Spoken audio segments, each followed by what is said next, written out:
local experiment.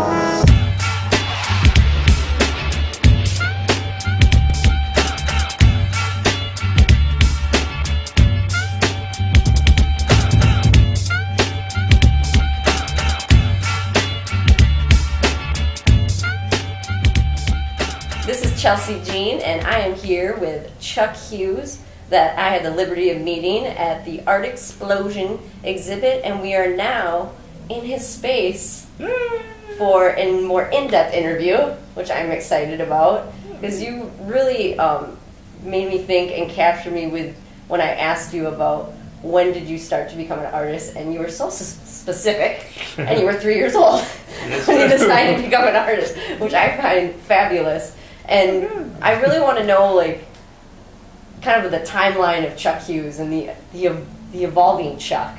Yeah. And I know before we started this, you were just kind of giving me a backdrop about the Grateful Dead, and that was kind of your first big moment. Yeah. Could you elaborate for me? Well, that was the first official big moment. I mean, life is all full of big moments, and that's starting at age 3. That first big moment still stuck with me. I mean, when someone that I didn't know came up and talked to me about my art, it was like, whoa, what? I was just trying to be out of trouble or something. But yeah, the Grateful Dead ended up coming up at the right moment.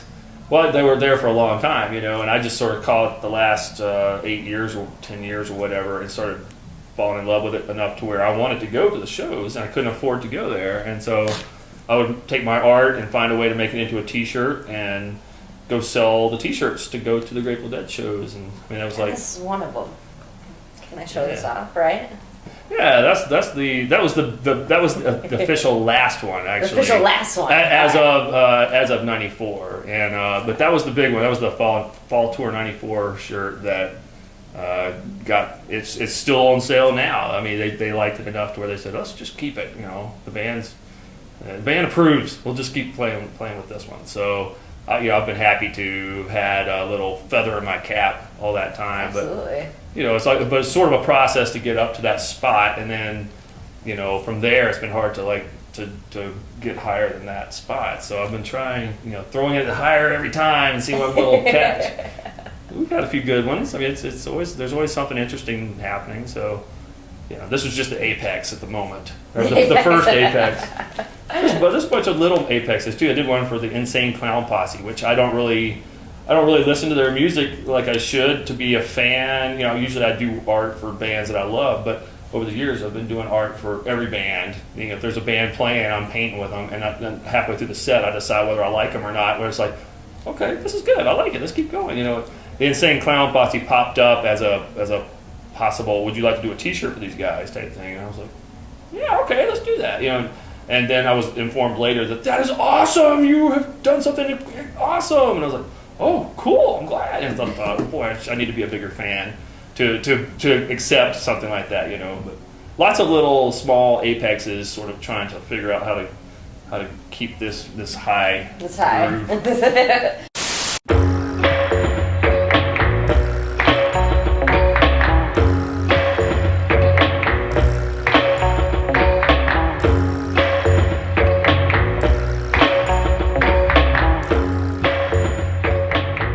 Now, Chuck, one of the places I got to see you do live art, which maybe some people don't know you do, was at the venue here in Rochester.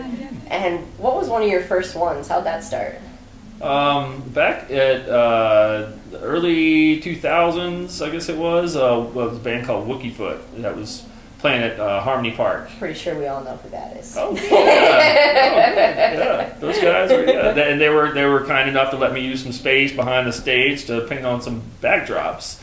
And from that, I was able to start working beside the stage on some bigger backdrops, and started realizing that people, everyone enjoyed it, but they couldn't take it home with them, and there was giant backdrops. So I started doing a little smaller, and could get a little closer to the stage and a little closer to the stage, and started, rather than doing a weekend job on a big backdrop, I could do one set, one painting with one band, and go fast and let the music sort of dictate where it was going. So that's what I still do. Yeah, and you've done like hundreds for different bands, and you still continue to do that, like as an option for people. And what brought on the black light, because that's kind of your signature, or when I think of you, that's what I think of. Right, with the live stuff, it's a big thing about it, when you paint at the clubs and stuff, or outdoors. I would paint all day and then it'd get dark, and so we put a spotlight on it, and it's like you put this beautiful stage show going on with the lights and stuff, and there's a spotlight beside the stage with a guy painting, and it's sort of like, what is he doing? So the black lights just naturally came into play because they were, you could see them in the dark. People, Chuck is a genius. Thank you. You're all right. All right, I got it.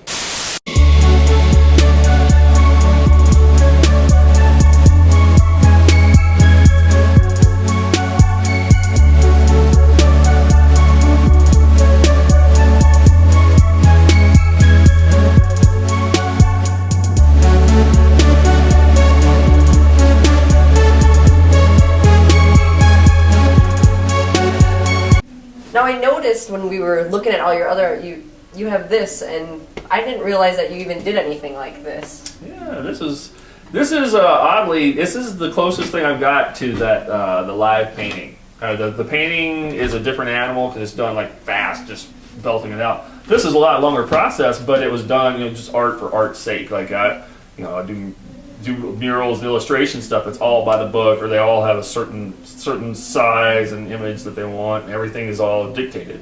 And this stuff was done just like put on the headphones and disappear for 2 hours, 3 hours, and it's like different sections would sort of arise after a couple of days, and hey, this looks like a picture sort of now. And it's like it starts out as nothing. And it's just like a big doodle, or it's a doodle. It's not nothing, but it's like these are just big doodles, but. We made them. I enlarged them for the art explosion, and we were talking about, what that looks like. It looks like a giant coloring book. It looks like something fun to just doodle on. Doodle on the doodle, and it's like doodle on the doodle. I wonder if you could, make these images that don't have any particular reason into something make a reason for them, and so started working on making them into a coloring book, and I know you have a Kickstarter. I did, and we just achieved the goal. I mean, we made the money that I asked for to get these things printed, so we're going to actually have coloring books now, and I call them adult coloring books, and that seems to be some key word where a lot of people are like, well, we'd like to talk to you about this adult coloring book. What's going on with that? And I was like, well, really, it's nothing like what you're thinking. For some reason, the word adult turns it into something very interesting. Yeah, I wish it was a little sexier, but actually, it's really this has a little bit of an edge to it. I don't see my kids wearing this until they're probably at least in grammar school, or whatever, maybe high school, because it was meant to go with the rock and roll or go with the music or the flow and the feeling of like, I feel like I'm surfing, I'm just going to do this instead of like, I'm just going to do that now, whatever it was like, with kids, I feel like you can do whimsical but be more simplistic about it, and they would appreciate it more. And this is more for the adults that have a little time to kill, and maybe somebody like me who really can't actually draw. I can't at all, but I can kind of live vicariously through you as a great artist and color it in with my own expression. There you go. I love it. And when are people going to be able to get these? Well, starting in May, they should be finished. And so as of May, they will be available to the world. And do they go to your website? To my website. That's right. And what is that? www.artguychuck.com. All right, cool. I will be getting one. Oh, good. Well, thank you. I still like to color. Well, good. I was thinking that I'd probably play with Barbie still too if people didn't think it was weird. Well, I got a couple kids going. Got G.I. Joe back at the house. So I'll just take my adult coloring book and at least look cool. Right on.